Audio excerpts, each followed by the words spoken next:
one of the reasons that I'm in a good position to talk about breathing for singing is that I recently had to learn how to do it all over again from scratch. Content warning, I'm about to briefly describe my abdominal surgeries. When I first received my colon cancer diagnosis, I was in the hospital for 3 weeks.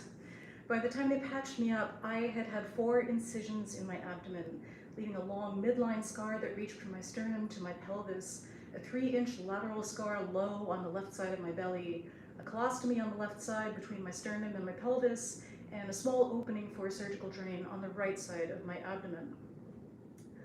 So in the aftermath of all of this, I could barely breathe, let alone phonate. I was on supplemental oxygen for more than 2 weeks. I felt like I could only take tiny little sips of air.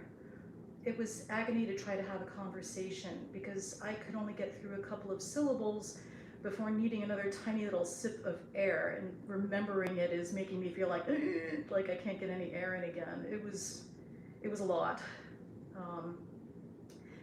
The air that I took in wasn't sufficient to get my vocal folds to actually approximate, meet, vibrate together. Mostly there was just air escaping when I tried to talk. When I'd healed enough to be sent home, I still could not breathe at all deeply.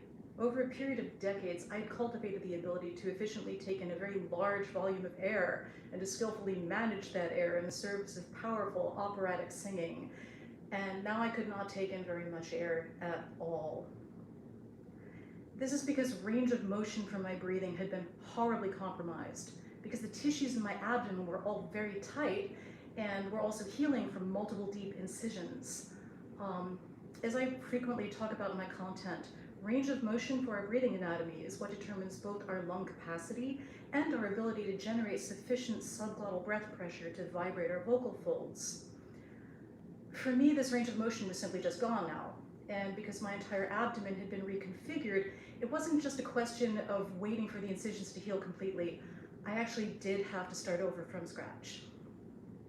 One of the reasons that I wanted to talk about all of this today is that I got to experience something that I warn people about all the time, which is that a few months into my healing, when I first attempted to sing again, my immediate instinct was to hook and push.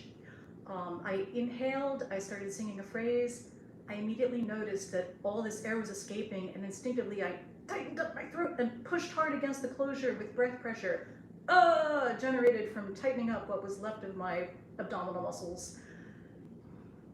I cried and I got back into bed. I couldn't bring myself to try again for a couple of months. Sorry, I knew that this was gonna bring up a lot of stuff for me.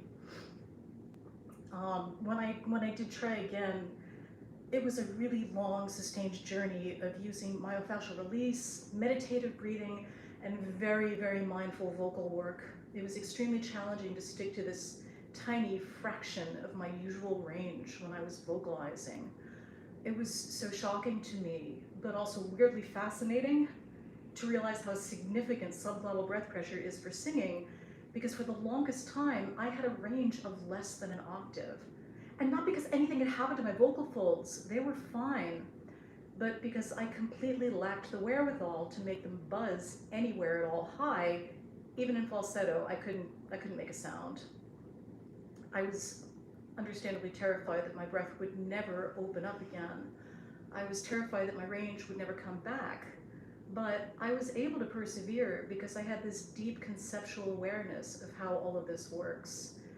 I knew conceptually that I could improve the range of motion from my breathing anatomy and my level of cardio fitness. That was something that I knew conceptually, but I had to then have the experience of is this going to work? I believed conceptually that as these things improved, my range would expand. Along with my ability to control pitch and registration. And why I wanted to do this today is because if I didn't have that understanding, if I didn't have that conceptual information, given how distressed I was and how long it took, I don't know whether I would have been able to persevere and get back to singing again. So if you're watching this and you've had difficulty developing depth and skill with your breathing, I also want you to know that you absolutely can do it. I have my full breathing capacity and my full range back now. I'd still like it to be better, of course, because there's always more to learn and always the possibility of expanding vocal skill. So I continue to practice all the things that enabled me to get my voice back after my surgeries. I think there are a lot of dedicated singers and voice teachers out there who may not really understand how breath generates vocal fold vibration.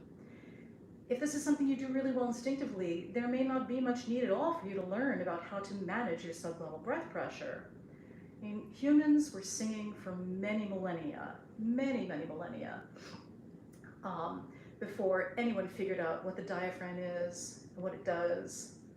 But if your breath is not doing for you everything that you wish that it were, it helps to understand that there is always a reason for that.